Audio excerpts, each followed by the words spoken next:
Vamos lá então, aplicativo do Banco Inter aberto na tela do meu celular, já compartilhando aí na tela para vocês, porque nesse vídeo nós vamos falar um super resumo, um guia completo dos investimentos disponíveis dentro do aplicativo do Banco Inter. Eu vou te explicar como que funciona cada um deles, para você ter uma visão geral de como é que funciona o universo do mercado financeiro e ver se faz sentido algum deles para colocar na sua carteira. Começando aqui, clica no investir e a gente vai ter aqui as principais opções de investimentos, né? Os principais produtos para a gente investir, começando com renda fixa. E embaixo tem também a renda variável. Qual que é a diferença de renda fixa e renda variável? Basicamente, a renda fixa funciona como um contrato de empréstimo entre você e uma empresa ou uma instituição financeira, muitas vezes, né? Então você empresta o seu dinheiro, ele vai render juros, vai ter um prazo de vencimento daquele empréstimo e na hora que chega no prazo de vencimento, o dinheiro volta para sua conta. Então você está emprestando o seu dinheiro para alguém. Quando a gente está falando sobre renda variável, a gente está falando sobre posse de um determinado bem, de um determinado título. Ou seja, quando você investe, por exemplo, na bolsa de valores, você pode comprar uma ação, que é um pedaço de uma empresa. Então você vira sócio daquela empresa. Você pode virar sócio de um fundo imobiliário e começar a receber o aluguel daqueles ativos. Então quando você vira sócio, você é dono da propriedade de alguma coisa, o preço daquilo vai variando ao longo do tempo. E aí o seu patrimônio também vai variando. Por isso que é renda variável, porque não tem nenhuma garantia de que você vai receber X a cada mês ou a cada ano. É 100% variável de acordo com as condições de mercado e de acordo com as condições daquele negócio específico que você está investindo. Já na renda fixa, como a gente está falando de taxas de juros, a gente tem minimamente ali as condições pré-estabelecidas. Se é uma taxa pré-fixada, a gente sabe que vai investir R$1.000 para render 10%, vai render R$100 no primeiro ano, por exemplo. Ou então vai render um percentual do CDI, vai render inflação mais alguma coisa. Então depende de caso a caso. Mas via de regra, a renda fixa chama renda fixa porque as condições daquele contrato de empréstimo são fixas, enquanto na renda variável, a rentabilidade, por aí vai, é 100% variável. E não tem um prazo de vencimento na renda variável. Você compra e segura na sua carteira quanto tempo você quiser. Se você quiser comprar uma ação hoje e segurar o resto da sua vida, você pode fazer isso, não tem problema nenhum. Mas se quiser vender em qualquer momento, você pode também. Dito isso, vamos entender as principais características, né? Os principais investimentos que a gente tem dentro da renda fixa e dentro da renda variável. Se a gente clica aqui em renda fixa, a gente vai ver que, se a gente filtrar, nós vamos ter CDBs, LCIs, LCAs, CRIs, CRAs, debêntures, títulos públicos. Basicamente, vamos falar sobre os principais, né? Começando aqui pelo CDB. O que é o CDB? CDB é o Certificado de Depósito Bancário. É um empréstimo que você faz para um banco e o banco vai pegar esse dinheiro e vai reemprestar para alguém. A atividade do banco é basicamente essa. Pega dinheiro emprestado com os investidores, empresta esse dinheiro para quem precisa, ali no empréstimo pessoal, por exemplo. Cobra uma taxa de juros alta, paga uma taxa de juros baixa e a diferença é o spread bancário, é o lucro do banco. E aí a gente tem um dos investimentos que o banco usa para pegar dinheiro emprestado,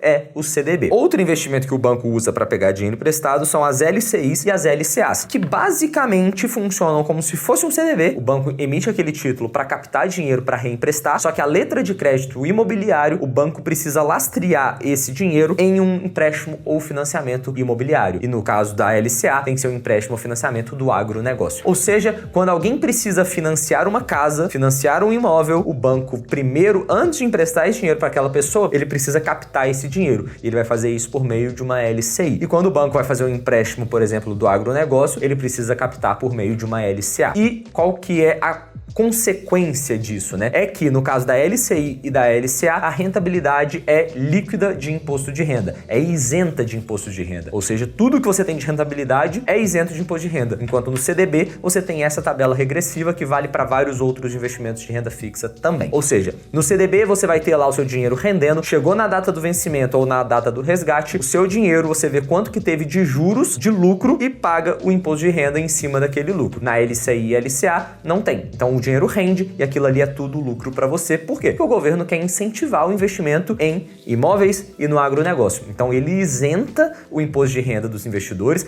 para atrair mais dinheiro para esses títulos e o banco ter mais dinheiro para fazer empréstimos e financiamentos. E se o investidor não tem que pagar imposto de renda, o banco consegue oferecer uma rentabilidade menor para ele, mesmo assim ainda vai ser vantajoso, e se o custo do banco é menor, ele consegue abaixar o custo dos empréstimos também para incentivar o setor imobiliário e do agronegócio. CRIs e CRAs. É um investimento um pouco mais complexo, porque existe toda uma questão de securitizadora. Não vou gastar tempo nesse vídeo aqui explicando sobre eles, porque eu fiz um vídeo fenomenal aqui no canal, já que eu vou deixar aqui na descrição, falando a diferença do CRI e do CRA, como é que funciona toda a operação, né? Então é bem complexo, mas é bem interessante, tá bem fácil de entender. Vou deixar aqui na descrição. E aí a gente passa para as debêntures. Debêntures nada mais são do que empréstimos que você faz para empresas não financeiras. Então, enquanto no CDB, LCI e LCA você vai emprestar o seu dinheiro para o Banco Inter, para o Banco Itaú, para o Banco Bradesco, Santander e por aí vai. No caso das debêntures, você empresta o seu dinheiro para Petrobras, para Vale, para Magazine Luiza, para Localiza, que são as maiores empresas do Brasil. Então, você empresta o seu dinheiro para aquelas empresas, vai ter uma taxa de juros ali naquele empréstimo já pré-definida e, chegando na data do vencimento, você recebe o seu dinheiro de volta mais os juros. Normalmente, as debêntures têm ali juros semestrais ou juros anuais, então, muitas vezes, uma parcela de juros vai caindo na sua conta ali periodicamente também. Títulos públicos. Basicamente, a gente vai investir no Tesouro Direto. O que é isso? Tesouro Direto são aqueles títulos emitidos pelo Tesouro Nacional que você empresta o seu dinheiro pro Tesouro. Então, você está emprestando seu dinheiro pro governo. E aí tem vários títulos lá dentro. Tem o Tesouro Selic, tem o Tesouro Pré-fixado, tem o Tesouro IPCA, que basicamente cada um deles vai ter uma rentabilidade diferente. O Tesouro Selic vai ter uma rentabilidade que acompanha a taxa Selic, a taxa básica de juros da economia aqui no Brasil. O Tesouro Pré-fixado tem uma rentabilidade que é pré-fixada no momento da compra. Então, na hora que você comprou, você já sabe exatamente quanto que você vai ganhar até a data do vencimento. E no caso do Tesouro IPCA, a sua rentabilidade vai ser o IPCA mais uma taxa pré-fixada. Ou seja, o seu dinheiro inicial, ele é corrigido pela inflação e você ainda ganha uma taxa acima da inflação, o que garante que no longo prazo o seu poder de compra vai aumentar. Você vai ter uma rentabilidade acima da inflação ao longo do tempo. Normalmente, via de regra, Tesouro Selic é bom para o curto prazo, Tesouro Pré-fixado é bom para o médio prazo e Tesouro IPCA é bom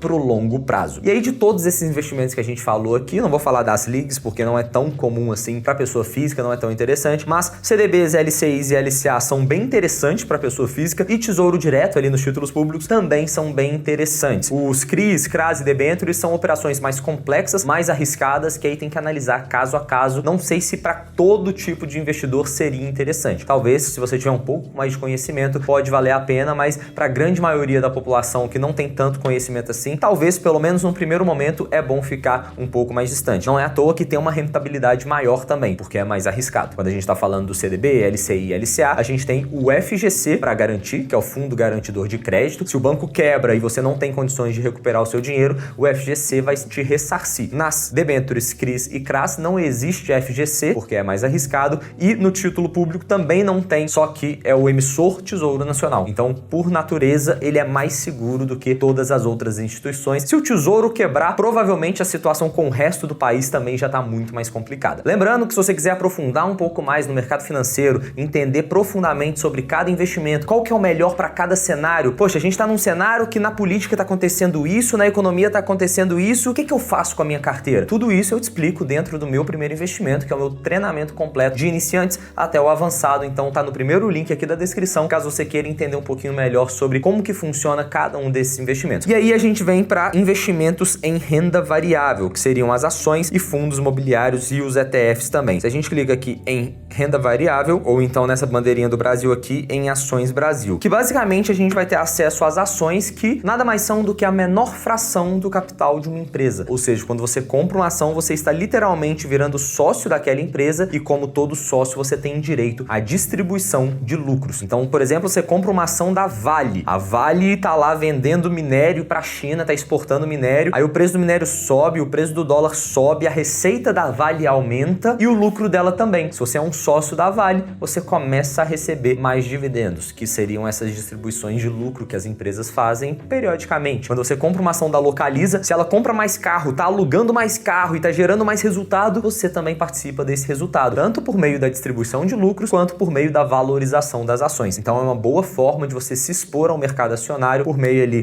da Bolsa de Valores. Então é um investimento bem interessante, só que agora pensando a longo prazo, porque ações são mais arriscadas, tem volatilidade, é bom você sempre pensar a longo prazo. Os fundos imobiliários são uma forma de você investir em imóveis por meio da Bolsa de Valores. Você compra uma cota de um fundo imobiliário, ele vai te pagar aluguel ali mensalmente, então você está exposto ali aos melhores imóveis do Brasil, muitas vezes nos melhores centros urbanos de cada estado, e aí, obviamente, vai ter um gestor que vai cuidar de todas as burocracias para você, e você simplesmente recebe recebe os aluguéis ali na sua conta isento de imposto de renda, o que não aconteceria no imóvel por meio de um investimento ali no seu CPF, diretamente comprando um imóvel, teria que pagar o imposto de renda. No caso dos fundos imobiliários, não existe essa cobrança do imposto de renda. E temos, por último, os ETFs, que seriam basicamente uma cesta com vários ativos lá dentro, com várias ações lá dentro, ou vários títulos de renda fixa lá dentro também. Então é como se fosse uma caixa de bombom. Cada bombom é um bombom diferente ali, mas quando você compra a caixa, você está comprando o ETF. Então você tem vários sabores diferentes de bombons, tem várias ações diferentes, por exemplo, e aí o seu desempenho vai ser a média do desempenho dessas ações que estão dentro do ETF. Aqui na Stocks, que é a minha consultoria de investimentos, a gente gosta muito de investir por meio de ETFs, que tem um baixo custo, tem um baixo investimento inicial, é uma carteira já diversificada, então é bem interessante pensando no longo prazo. Então espero que esse vídeo tenha te ajudado. Se você quiser aprofundar um pouco mais em cada um desses investimentos, não deixe de conferir o meu primeiro investimento aí na descrição. Tamo junto e até a próxima.